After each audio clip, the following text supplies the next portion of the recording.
मंगेशकर कुटुंबांचं काहीही योगदान नाही. विजय वडेट्टीवार. शेतकरी यांच्याविषयी वडेट्टीवार यांच्या प्रतिक्रिया. राज्यात अवकाळी पावसामुळे रब्बी पिकासोबत उन्हाळी धानाचं सुद्धा नुकसान. उत्तर महाराष्ट्रात डाळिंबासोबत भाजीपाला पिकाचं सुद्धा नुकसान झालेलं आहे. दुसऱ्यांदा अवकाळी पाऊस महाराष्ट्रात झालेला आहे. मात्र पहिल्यांदा जेव्हा अवकाळी पाऊस महाराष्ट्रात पडला तेव्हा कुठलाही पंचनामा सरकारनं केला नाही व तसा आदेश काढला नाही. दुश्मनासारखी ही सरकार शेतकऱ्यांसोबत वागत आहे. राज्य सरकारनं पंचनामे करून उशिरा पैसे द्या. या सरकारला शेतकऱ्यांबद्दल देणं घेणं नाही अशी परिस्थिती सध्या राज्यात आहे. मंगेशकर परिवार यांच्याविषयी वडेट्टीवार यांच्या प्रतिक्रिया. गाणं म्हणण्यापलीकडे मंगेशकर कुटुंबांचं काहीही योगदान नाही. मी आपल्या मतावर ठाम आहे. जे ऑटोग्राफचे पैसे घेतात त्यांच्याकडून काय योगदान असणार आहे?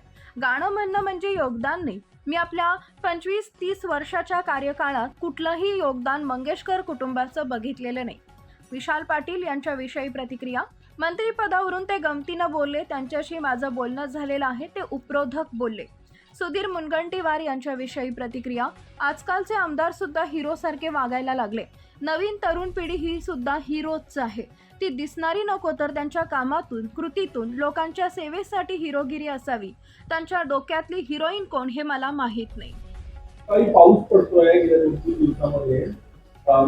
काय पंचनामे होऊन मदतीच्या विषयी कळवा का भाजीपाला काही खाण्याचं नुकसान? नुकसान प्रचंड झालेलं आहे. अवकाळी पावसामुळे रब्बी पिकाचं नुकसान झालंय.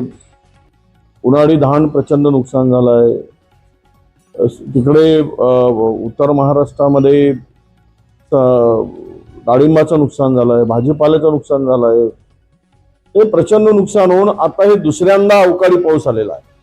पहिल्यांदा आलेला अवकाळी पाऊस आणि गारपिटीमुळे झालेल्या नुकसानीचे पंचनामे अजिबात सरकारने केले नाहीत. तसे आदेशही काढले नाहीत आणि अद्यापही कुठल्याच प्रकारचे आदेश दिल्याची माहिती आमच्याकडे नाही.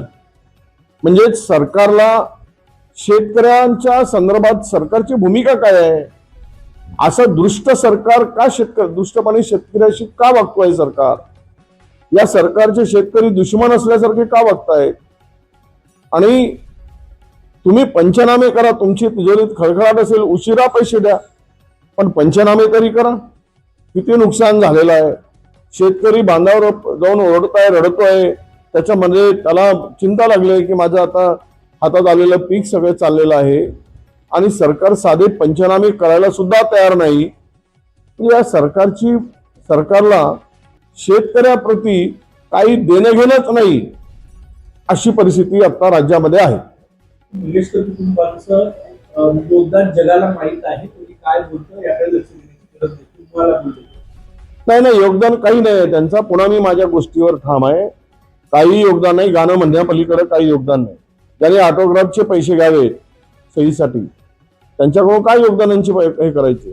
कुठला योगदान दिलाय त्यांनी? गाणं म्हणणं म्हणजे योगदान नव्हे. आणि लोकांची सेवा कुठे असेल तर ते योगदान होईल. मला माहित नाही. मी तर नाही ऐकलं कुठलं योगदान माझ्या 25-30 वर्षाच्या आमदारकीच्या काळामध्ये. त्यामुळे या कुटुंबाप्रती काही प्रेम आस्था असण्याचं काही कारण नाही. नाही, ते गमतीनं बोलले. माझा त्यांच्याशी संवाद झाला. ते म्हणले की गोरे जर अपक्षांमधून निवडून आलेत आणि मग एका पक्षात जाऊन मंत्री झाले तर उद्या मलाही, मी अपक्ष खासदार झालो आहे, मी पुढच्या वेळेस कुठल्या तरी पक्षात जाईल आणि मग मंत्री होईल, असं उपरोधिकपणे ते बोलले आहे असं त्यांनी मला सांगितलं. बोलले की आमदारांच्या हातात लग्न लावून देणं असतं तर त्या आमदारांचं लग्न हिरोईन सोबत.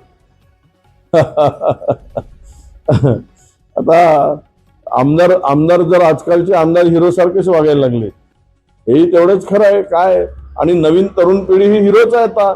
फक्त ते दिसण्याने नसावी, कामातून असावी आणि त्यांच्या कार्यातून, कृतीतून, समाजसेवेतून लोकांच्या भल्यासाठी आणि विकासासाठी त्यांची कृती हिरोपणाची असेल तर नक्की त्यांना हिरोईन मिळेल.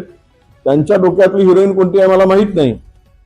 पण तरुण आमदारांच्या डोक्यामध्ये असलेली जे काही हिरोईन आहे ती हिरोईन त्या हिरोला, आमदारचं काम करणाऱ्या हिरोला, त्याच्या कामाला भाळून जर ती हिरोईन होत असेल तर शुभेच्छा आहे.